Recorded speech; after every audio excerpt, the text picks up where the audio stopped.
from our Irish Stravig. This is Rob Ellen. Not in the moose, but I think you can actually see the moose. Maybe not. Just at the front door of AJ Roach's place here in County Clare. In Ennis in County Clare. AJ and I are old friends, AJ, yeah? Yeah. Goes way back. Way back. When we were both boys. We were both small lads, yeah. You were boys. AJ, singer-songwriter of some renown. We have travelled many times on the road, this side and stateside, come to that. And I want to talk to you about finding you here in Clare, because you've had some time in Scotland with your lovely wife Nuala. We'll talk about Nuala a bit as well. And she drags me all over the world. yeah, it looks that way to me. Mind you, last time I saw you, you were in Venice Beach, and I think you dragged her there. Maybe. Yeah. So we're going to catch up, really, and a lot of the catching up is to do with this thing here. I know you were interested in the banjo last time I saw you. You had one with you that killed kittens. I seem to remember. Indeed, I still have that. You still have that. It's on the wall just now. But there's been a couple of additions. I want to talk to you about your obsession with building banjos. This is one of them. Yeah. Shall we hear it? Shall we hear the song from you? We'll do With a banjo. song first. Yeah. It's nice to be here, AJ. Thanks for It's having us. great to see you, yeah. I'll do a song that my friend Matt, the electrician, wrote. It's called Osaka in the Rain.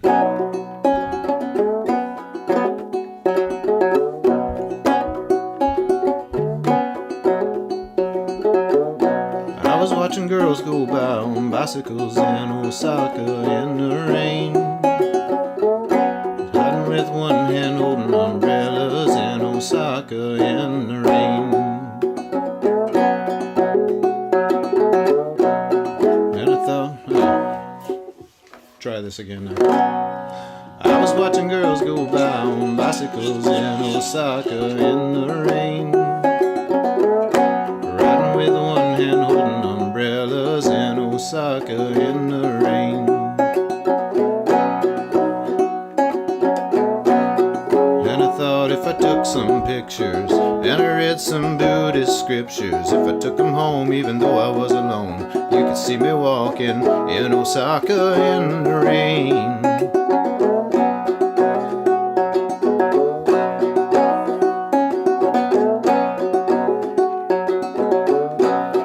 Looking up and feeling down in Osaka in the rain, spinning around and upside down in Osaka in the rain. And it's tomorrow where I am. It seems I left you behind again. Even if I stopped, the world would not. I would still be walking in Osaka in the rain.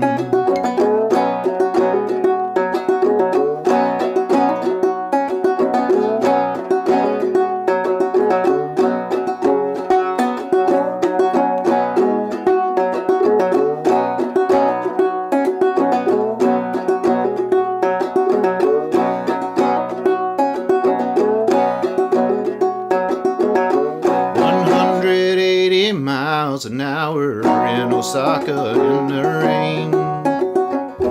This bullet train's got superpowers in Osaka in the rain.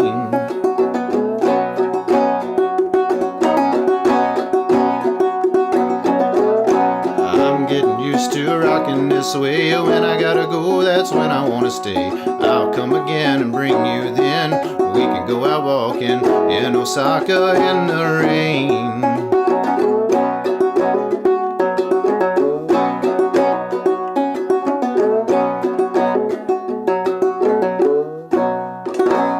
With apologies to Matt the E. Excellent. We are here in Ennis in the rain, has to be said. Yeah, well, if you're in Ennis, it's a good chance you're in the rain, in fairness. In County Clare and on the Stravig with AJ Roach. And of course, when we landed in Ireland, it was like, well, if we get anywhere at all, we have to get down and see AJ and Nuala. So it's lovely to see you. Yeah, AJ. likewise. It's Just great. Fabulous. Yeah, super. And so fill us in with what's been going on, because basically the last time we met, you were, well, maybe not the last time, but you have been the consummate troubadour in your life. So these days you seem to be more settled in what you're doing. Yeah, I'm not roaming You're no longer roaming around playing songs anymore. I mostly, if I play them, I mostly play them right here. Yeah. Right here, or maybe in the other room there. You got 2 kids as well now. Got 2 smalls, yeah. So have you traded the road for the family? That's what's happened for the moment anyway, I would have thought. Yeah, kind of. Yeah. I've become a lord of land, you see. I've bought a little plot and planted some vegetables and realized this suits me right down to the ground. This is great. Yeah. And you're currently refurbishing a brand new home as well. So yeah. It's not as if you're not busy. Well, no, I've got plenty to do. There's no shortage of things that need to be done. Yeah, and of course you've got a Stravagian and roving wife, so I suppose somebody has to stay home. That's right. Yeah. You can't. They're not old enough to leave them on their own yet. So that's AJ Roach, and I want to talk about that banjo as well. It's a fascinating story. Nuala, we'll just mention Nuala and Alt, her nearly award-winning band, closely run award-winning band. Nominated, for nominated for the RTE Folk Award, yeah. Oh wow! And that was great. I'll put this story in while I'm thinking about it. We'll come back to the main story. But we were in the pub the other night, and somebody came up and said, "Hi AJ, I saw you at the RET Awards." The RTE ones, RTE Awards, and then he said, "I wasn't there," so I saw you on the telly. I know. It's like I didn't even know it was. I thought it was radio. I didn't realize it was a TV thing as well. One of the benefits of having a famous wife, I suppose. Yeah, I told there was a lady sitting there next to us, and she said something about it was going to be on the telly, and I said, "Oh no, but I have a face for radio." Well, we're on the telly now, and thanks for doing this. So Nuala is off on tour. If you want to catch up with her, it's Nuala Kennedy. Is it Nuala? NualaKennedy.com, yeah. NualaKennedy.com, and Alt are the name of her trio that she's on tour. She's on a big Irish folk music tour of Austria and Germany at the moment. So good luck to Nuala. You've seen her off in Tipperary this morning, was it? I did, yeah. Down in Limerick. Limnock. Okay, so we've got AJ here with his banjo. Tell us the process of that banjo making thing. So this is one... Is it a copy of your granddad's banjo? No, you see what happened is... Right. I was... my granddaddy played the banjo, and he died when my mother was... I think she was 18 months older, so she wasn't quite 2. We're in North Carolina. No, this was in Virginia, like Cumberland Gap area of Virginia. So I always heard that he played the banjo. Of course, I obviously never knew him. And then, just like a few years ago, just before the lockdown there, before the world ended for a bit, somebody in the family told me that he had made a band, that he had built a banjo, and I thought, well, I'd like to get my hands on that, have a look at it, So I spent a good few months trying to track it down, calling family members, and they would say, "Oh, so-and-so, I think so-and-so had that." And I'd call so-and-so, and they'd say, "Oh, no, I think such and such might have had that one." And I was just going around in circles, So the family is big as, there's loads of them. There's loads, my granddaddy had 11 children, and, they all had anywhere from 3 to 5 children, so there's just loads of people that could have it. So anyway, I just kind of decided, well, I'm not having much luck finding it, so if he could build one, surely I could build one, I'm sure he didn't have YouTube, I can figure out how to do this. Yeah. So I got put in touch, somehow I found him on the internet, a fella named Daniel Graham in East Kentucky who is a woodworker and a banjo player, and he builds old mountain style banjos like these ones. Yeah. And so he was really, really helpful.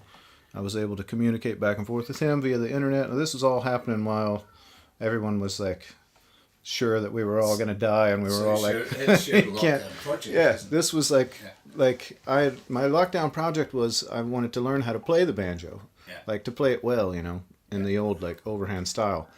And so once I had got to the point where I felt like I could play it all right, then I wanted to find one. I wanted to build one, you know. So I figured out how to do that, and I got it built. And the whole time I was building it, I was thinking, oh, you know, it's going to look cool. There's no way, you know, I thought I'd have to build 4 or 5 of them before I got one that would actually play. Yeah. But imagine my surprise and my delight when I strung it up and it actually made a sound. It brings it to life.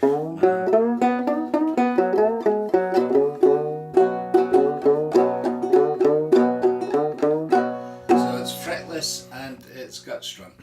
Yeah, it's fretless. It's got the Nile gut strings on it.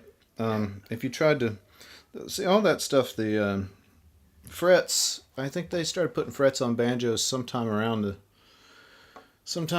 end of the 19th century. So it was actually quite a late development. Yeah. When you see these movies about like the American Civil War and there's a fella playing the banjo and If it's got frets all up and down, it's historically completely inaccurate. Yeah. Like they wouldn't have had frets.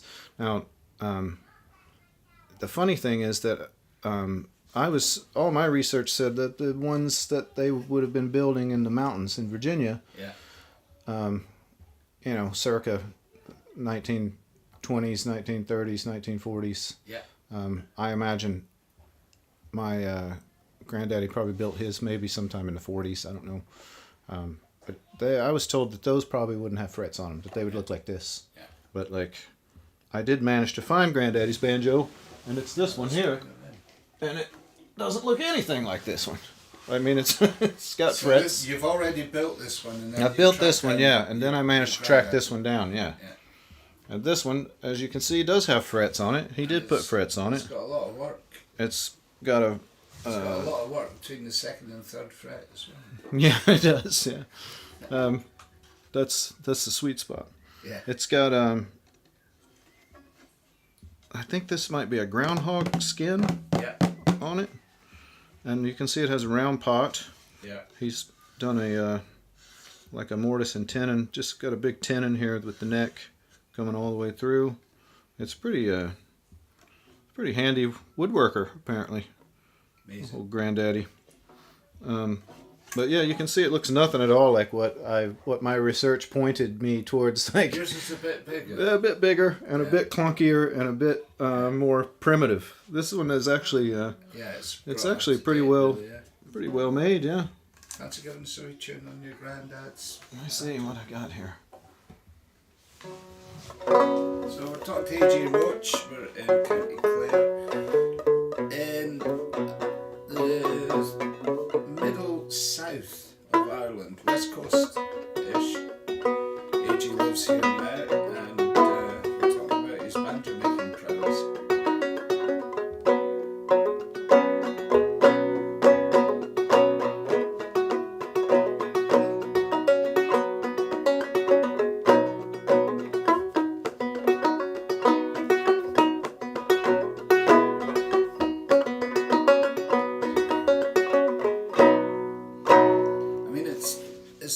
It's a beautiful, full sound for such a small instrument. I mean, it's only the size of your hand. Yeah, it's so small, and it's just such a. Now, see, I've just put in. I got some little, like some of the violin. I was admiring the pegs and your own ones. Now those ones, some homemade pegs for these ones were hand. I carved those by hand. I'm going to carve ones for this one too. I have one of the surviving pegs from this one, so I'll carve those one. I'll carve these ones to match the one that he carved. You know, I need to find the wood. It looks like. What was the story? Now you told me a story, and I apologise for forgetting, but your banjo tutor on on YouTube. Yeah. So I found this fella on YouTube, His name is Clifford Hicks. He lives in somewhere Tennessee, I think. Yeah. But he learned. He's, he's on YouTube. He teaches loads of people. But. So you found him randomly? Yeah, just found him. I found him through when I was looking for just like information on how to build banjos. He also builds these kind of old mountain style banjos. Yeah. I just found him from the build videos, but then he has a bunch of videos where he just like plays a song, and then like it's great because you can just watch and listen and figure out how to play it yourself, which is what he wants. That's his aim, so whether he knows it or not, he's taught me a bunch about playing banjo, and he knows a lot about the history of the banjo. Like I find that side of it really interesting as well. But the funny bit is that the fella that taught him how to play, or at least his kind of banjo mentor, is a fella named George Gibson. And George, he's an older fella, great banjo player, and he's like a banjo songster, so he sings and plays banjo. And he would have... That was quite a thing, wasn't it? They were travellers, weren't they, the songsters? Yeah, I guess, I'm not sure. And they picked up kind of humorous songs of different areas and took different stories from place to place as well, I believe. I don't know. Sorry to interrupt your story. No worries. So this fella George Gibson, he grew up in East Kentucky. Yeah. In a place called Bergy Creek, and now the Bergy Creek is full of. It's called Bergy Creek because all the Ambergies lived there. The Ambergies they had come over ages ago from Germany. Anyway, my mother's family way back are all Ambergies, and they all came from that area of Kentucky. Yeah, so George would have learned from a fella named Ambergy, which would have been one of my forebearers, and then he would have taught Cliff, and now Cliff, via the wonders of the internet, is teaching me. Wow. So I just thought it was very very cool, circular. That's a nice... Well, the circle did remain unbroken. Yeah, that's it. Beautiful. So, so your granddad's been talking down through the ages, and you got his banjo back. Yeah, I managed to get it back. My cousin had it, and I offered to buy it from him, and he very generously said, "Well, you're the only one of us that plays it, so it ought to be yours." Yeah. So he just gave it to me, which was great. So what's the next project? I'm going to build another banjo. Yeah. I'm going to build... I'll show you now. Oh. I'm going to attempt to build one out of this. So we're going back to Africa with this, aren't we? Yeah, now we're going way back. Yeah. Now, I haven't tried one of these before, but... Yeah. And now will you use the whole thing, or is it just going to be the bottom? It'll probably just be the bottom bit here. Yeah, we've got a gourd. Yeah, I would say... Is that one you grew yourself? I think my mama grew this one. Is that right? I brought it back with me from when I was over in America. So there'll be a gourd section in the garden. Yeah, listen, if you could grow them here, once I get my big greenhouse built, I'll grow them, yeah. Too cold to grow gourds like this here.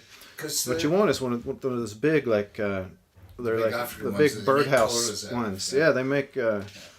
You can make then you can make a full-size banjo. This one, you might have to make like a 3-string or something, be a smaller one. I would imagine back to slavery times when they realised that you could grow gourds. That's when the idea of the banjo came, because it would have been less complicated to make a banjo than it would be to make a traditional instrument. Yeah, I don't know. Am I getting that wrong? I don't know. I've seen things just through following links from Cliff. I've seen there's an instrument called I don't know, I will massacre the pronunciation of this thing. I think it's called the a conting. Yeah. And it's it looks like a broom handle. Yeah. With a little gourd on the end of it, and it's, I don't know, it's got 2 or 3 strings on it. One of them is a short string like this, and they drone on it. Yeah. And it's I think it's a West African instrument, like an ancient instrument. Yeah. And there's a couple of people I saw on YouTube still playing it, and they play it in that same kind of overhand style that we still play the 5-string in. Yeah. So I imagine that's probably like, and there's probably one that even precedes that, and this must be, you're talking like 1,000 years ago. So like that these are drone is an African. Well, yeah, the griots from West Africa, they can trace their line all the way back over 1,000 years. It's the oldest son was taken into the music, and they became adept at cultural things like weddings and funerals and all that sort of stuff. They're a really important part of the way of life in those days, the griots. So when it got here, the banjo had that 5th string. I always thought that was added for the bluegrass, and there you go, I'm wrong on that. No, that's old. That's an old drone. That's from way before the bluegrass days, I would say. Yeah, I saw a fella on YouTube, I can't remember his name, I wish I could, playing that instrument, the broom handle one. And it was real bluesy. Like, it just sounded, I mean, it had like semitones and stuff in it that you wouldn't have in like a standard blues scale. Yeah. But like just the vibe of it was pure blues. Like. Yeah, I got to work with Ali Fafaturi on the Highland tour. And it was like listening to John Lee Hooker. Yeah. And I know they met in later life, but I wondered how much of that was the tradition and how much of that was the blues. But you can't tell these days. It's like the old-timey traditions come back to Ireland again, and it's infused in the Irish tradition and vice versa. So, I mean, we're always swapping. Yeah, it's beautiful. It's a beautiful thing. Yeah. Very cool. So thank you for doing this, and thanks for your generous hospitality while I've been here, you and Nuala. It's nice to meet the kids as well. They're doing really great here. Yeah, they're speaking Irish, and you're speaking Irish as well. I have. Well, I know Nuala. Very little Irish, but yeah. They can all talk about me behind my back. Well, not even behind my back, just right in front of my face. I have no idea what they're saying. That's the worst type of it. Yeah. I catch a word every now and again. Hey, hold on a minute now. What is that? What'd you say? What'd you call me? So fantastic. Songwriting wise, do you think there'll be a blossom of songwriting coming out of the banjo for yourself? I don't know. I've been writing. When I first, I've been busy with this house, but I know. During the lockdown, I wrote a fair few tunes on the banjo. Nice. I didn't write any lyrics. I was just doing tunes. I was wondering about maybe the lyrics are. Yeah, I don't know. Rumbling around it's after a while. Percolating, maybe. I'd love to be able to play some. Both of the kids are playing the fiddle. Yeah. And it would be there's everything that I love about music can be encapsulated in like a 5-string banjo and a fiddle and a voice. Those things together.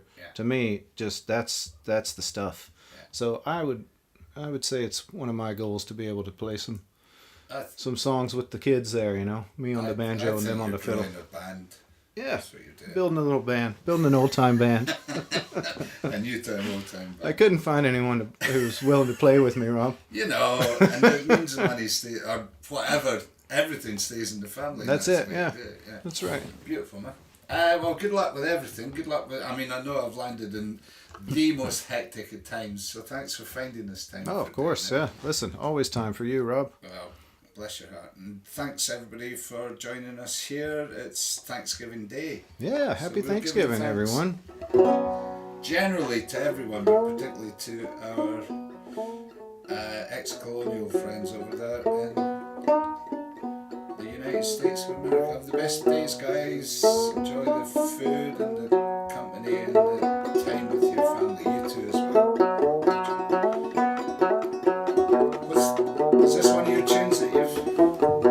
is I learned this from Doc Boggs, a Doc Boggs record. Doc Boggs from Norton, Virginia, where my brother lives.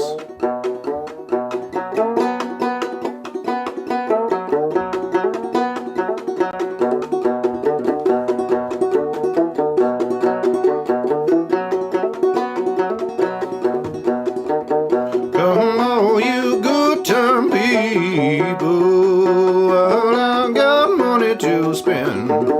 Tomorrow maybe Monday, and I'll neither have a dollar nor a friend.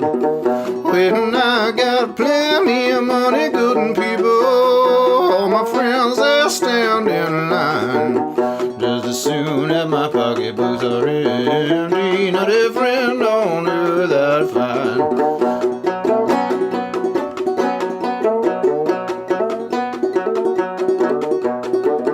Now the last time I saw my woman, good people, had a dram glass in her hand.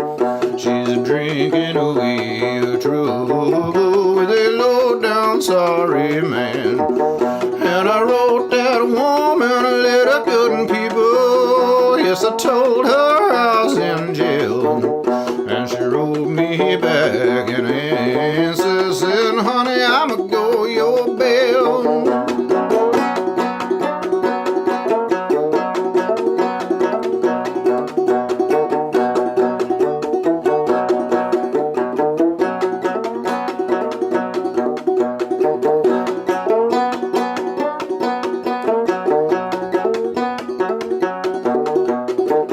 All around this old jailhouse is haunted, good people. $40 won't go my fine.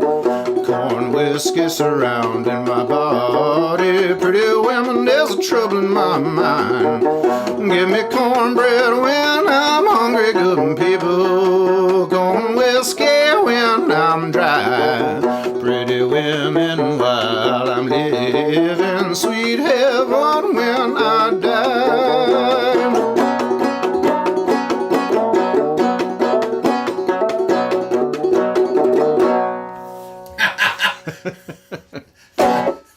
It's gone. You can't ask for more than that. That song has everything in it. It's got it all. Yeah. Cornbread, pretty women, whiskey. Banjo. Okay, well that's a treat. And we're here in Clare. Guys, thanks for joining us on this broadcast. If you've enjoyed it, it will be here for your friends to view at any time. So please do share. Share it around. That we're publicly funded as well, so it all comes down to your donations to keep the show on the Medicine Show, and you can see how to do that at the bottom of your screen. There is a PayPal link on the page that you're viewing on as well, so all donations gratefully received, and thanks for your support for all these broadcasts. While in Clare, if you have anybody in this area that has a project that they would like some worldwide publicity for, the Moose is mobile and we can go and search them out. We'd be keen to do that. In fact, next stop, Tralee. We're off down to The Kingdom. the Kerrys. Kerry. The Kingdom of Kerry. Yeah, and hopefully going round, having a look on the west coast, the Wild West Coast Way, and particularly around the Ring of Kerry, which is like bucket list for me. Can't wait to have a look. Beautiful down there. Gap of Dunlow. Yeah. West Cork is on the agenda as well. So please do keep tabs on the Medicine Show. If you're watching on YouTube, you can follow the YouTube channel and hit that little bell at the side as well, and you'll get notifications when we're next online. AJ, thanks for this. My pleasure. I'll let you get back to hanging your doors and getting the house finished. Yeah. yeah. Well, good luck with that. Hopefully, you and Nuala will be in your new house. Well, you will be by the time I come back next. But it'd be nice to be in for Christmas. It sure would. Yep. Good work. Fingers crossed. AJ Roach, ladies and gentlemen, alive and kicking and doing really well, and playing the banjo up a storm. AJ, I have to say, well done you. Must be in the blood. It's all that vegetable growing as well. That's must be it. in the blood.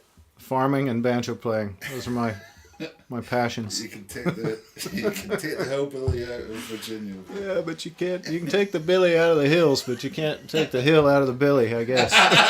We'll take that. That's right. Just copy that out and use that. That's AJ Roach. Thanks, guys. Thanks for joining us. Thanks, everyone.